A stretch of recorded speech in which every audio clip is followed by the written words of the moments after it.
नमस्कार, मैं सरिता सोनी और आप देख रहे हैं बीकेटी न्यूज 24। खबरों को विस्तार से जानने के लिए आइए चलते हैं खबरों की ओर। संघर्ष सेवा समिति द्वारा कन्याओं के विवाह में सहयोग का क्रम निरंतर जारी है। संघर्ष सेवा समिति कार्यालय में अब तक सैकड़ों बहन बेटियों को उपहार देकर एवं पैर पखारकर विदा किया जा चुका है।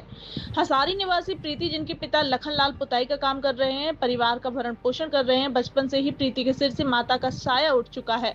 30 अप्रैल को प्रीति की शादी है, जिसमें डॉक्टर संदीप को आमंत्रित करने प्रीति के परिजन संघर्ष सेवा समिति कार्यालय पहुंचे। आमंत्रण स्वीकार करते हुए डॉक्टर संदीप ने विवाह में सहयोग का आश्वासन भी दिया। आज प्रीति के विवाह में सहयोग के लिए डॉक्टर संदीप ने ट्रॉली बैग, किचन सेट, वस्त्र एवं अन्य उपहार देकर जीवन भर बड़े भाई के रूप में भूमिका का निर्वहन करने का आश्वासन दिया। भावुक भरे स्वर में प्रीति ने कहा, आज संघर्ष सेवा समिति कार्यालय आकर घर जैसा अनुभव मिला है। संदीप भैया लगातार समाज सेवा के क्षेत्र में अग्रणी रूप से कार्य कर रहे हैं। बहनों के भाई के रूप में अब तक कई शादियों में सहयोग कर चुके हैं। मैं ईश्वर से कामना करती हूँ संदीप भैया ऐसे ही समाज को उज्जवल करने का कार्य करते रहें। इस अवसर पर डॉक्टर संदीप ने कहा, हमारे कार्यालय से अब तक 350 से अधिक कन्याओं की विदाई हो चुकी है। जब हम बेटियों के पैर पखारते हैं तो कई बार दैवीय अनुभूति होती है। आइए देखते हैं पूरी खबर। सरिता सोनी की रिपोर्ट। आज हमारे संघर्ष सेवा समिति में बेटी के रूप में कुंवारी प्रीति जी हमारे बगल में है। अब बरार समाज से हैं। पिताजी का नाम लखनलाल जी हैं। माँ का स्वर्गवास बचपन में ही हो गया था और पापा पुताई का काम करते हैं। घर की आर्थिक स्थिति सही न होने के कारण जिंदगी का जो सफर तय करना चाहिए, उस सफर में कहीं ना कहीं आप कमजोर पड़े।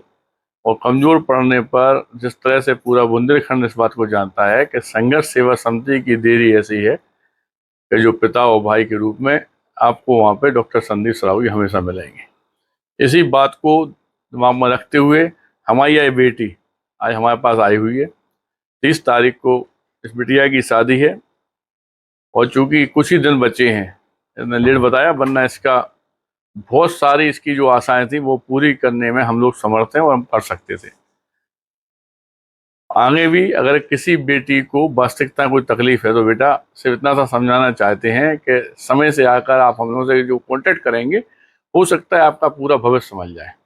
क्योंकि संघर्ष सेवा समिति में समय जो हजारों मेंबर हैं, जैसे ही वो इस परिवार से विदा होती है कोई भी बेटी, तो वो हजारों मेंबर उसके लिए अपने आप घर के भाई बन जाते हैं, परिवार बन जाते हैं और कोई भी दुख में हजारों की तादाद में आदमी खड़ा हो जाता है। दूसरी बात, चूंकि हम लोग कहते हैं कि हमारा भारतवर्ष महान था, है और रहेगा, लेकिन इस पूरी बातचीत में, इस पूरे संकल्प में एक कमी नजर आती है।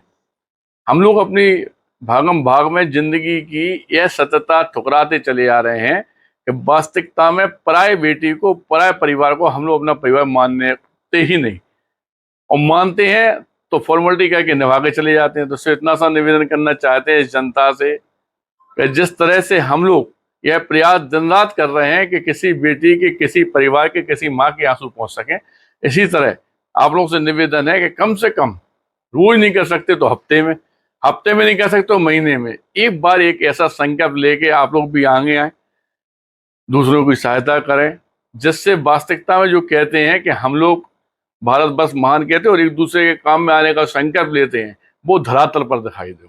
बस यही आप लोगों से आशा करते हैं और धन्यवाद करना चाहते हैं। आपका क्या नाम है आपका? प्रीति। आज आप संघर्ष सेवा समिति आई, आपको कैसा लगा? अच्छा लगा। संदीप भैया के लिए क्या कहना चाहेंगे? धन्यवाद करना चाहेंगे उनका।